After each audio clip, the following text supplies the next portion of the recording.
Donc bonjour à tous. Aujourd'hui, on va aborder un sujet plutôt classique que vous avez sûrement déjà rencontré, mais dont vous ne connaissiez pas le nom, qui s'appelle le problème du collectionneur de vignettes. Alors pour l'illustrer, je vais prendre un exemple de la vie courante. Imaginez un bon matin, vous vous levez, vous allez faire vos courses et vous achetez un paquet de cordons bleus, d'une marque que je ne citerai pas, mais qui propose en son sein des magnettes qui représentent chacun un département de France.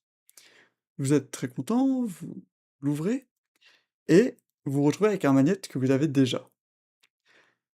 Alors, vous posez une question: «Combien de paquets je vais encore devoir acheter pour compléter ma carte de France?» Et c'est cette question qu'on va essayer, de répondre, dans cette vidéo, en donnant une estimation du nombre de paquets moyens à acheter si on veut compléter notre carte de France. Alors pour répondre à ce problème, on va commencer par le modéliser. On va définir n, qui est donc le nombre total de manettes différents. Donc dans le cas précédent, on va prendre en fait n égale 96, qui vont représenter les 96 départements que constitue la France métropolitaine, et à chaque achat, on reçoit donc un magnète. Ce qu'on va chercher à déterminer, en fait, s'appelle l'espérance du nombre total de paquets. Le nombre mathématique qu'on donne au nombre de paquets qu'il faut acheter pour obtenir cette carte de France. Alors, je vous propose de décomposer le problème par étapes. On va commencer par noter Tn, donc cette espérance, le nombre total de paquets nécessaires pour obtenir tous les manettes. On peut décomposer ce total en une somme de variables aléatoires correspondant au nombre de paquets nécessaires pour obtenir chaque nouveau magnète un par un. On va donc avoir Tn qui est égal à la somme des xk. Xk qui représente en fait ici le nombre de paquets à ouvrir pour passer de l'état k-1 magnètes différents à K magnètes différents. Autrement dit, c'est le temps d'attente pour obtenir un nouveau magnète que l'on n'a pas encore. Or, par exemple, si on prend l'événement x100, ça veut dire que actuellement j'ai 0 magnète différent et que je cherche à arriver à l'état j'ai un magnète différent. Alors, pourquoi on fait ça? C'est parce que quelque chose qui est assez simple à déterminer, en fait, c'est la probabilité pk. Donc la probabilité de passer à l'étape k.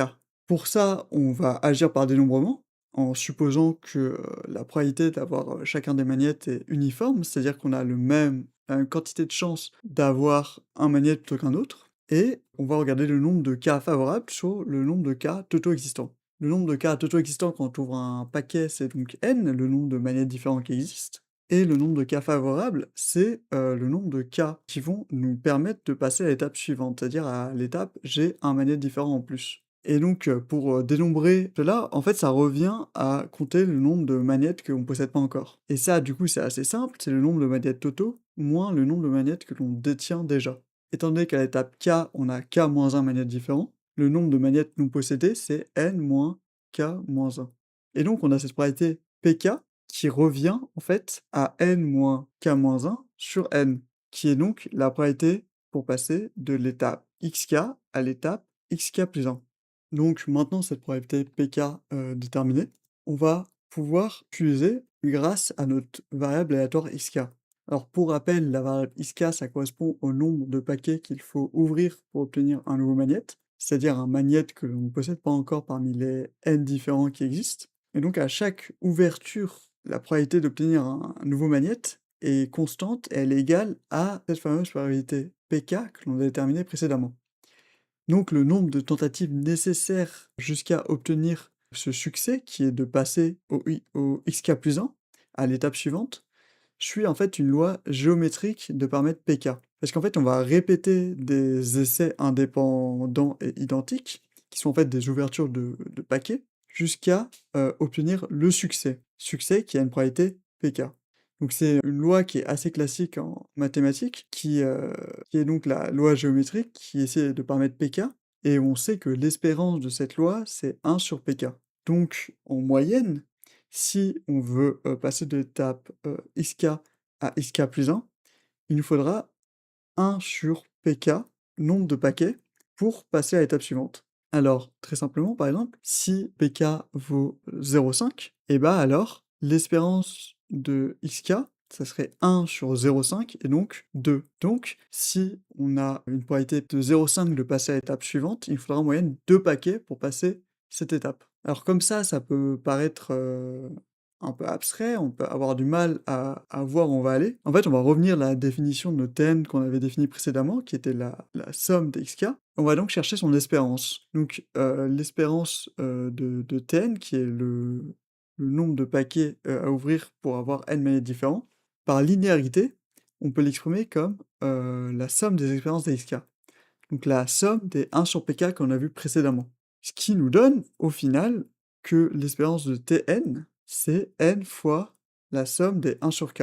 Et donc, le terme, somme allant de 1 à n des 1 sur k est en fait, ce qu'on appelle le n nombre harmonique, donc c'est, une série qui est bien connue, généralement notée, Hn. Et pour donner un ordre de grandeur, asymptotiquement, ça vaut à peu près ln de n plus un gamma qui vaut à peu près, 0,6. Et donc là, en fait, on a obtenu une formule qui va nous permettre de déterminer le nombre de paquets moyens à ouvrir, qui est, à peu près, n fois ln de n plus ce fameux gamma. Et donc si on l'applique, aux 96 magnettes qui constituent notre carte de France, on obtient donc, 493 paquets de cordon bleu qu'il faudrait acheter pour avoir une carte de France complète. Donc c'est assez intéressant parce qu'on voit qu'en fait, il faut plus de 5 fois le nombre, de départements, donc, de paquets, pour obtenir la carte de France totale. On est donc bien loin des 96 paquets qu'il faudrait, uniquement si on avait, une chance légendaire pour constituer la carte de France. Donc voilà, j'espère que cette vidéo, a été intéressante pour vous. Si vous l'avez appréciée, vous pouvez, laisser un commentaire,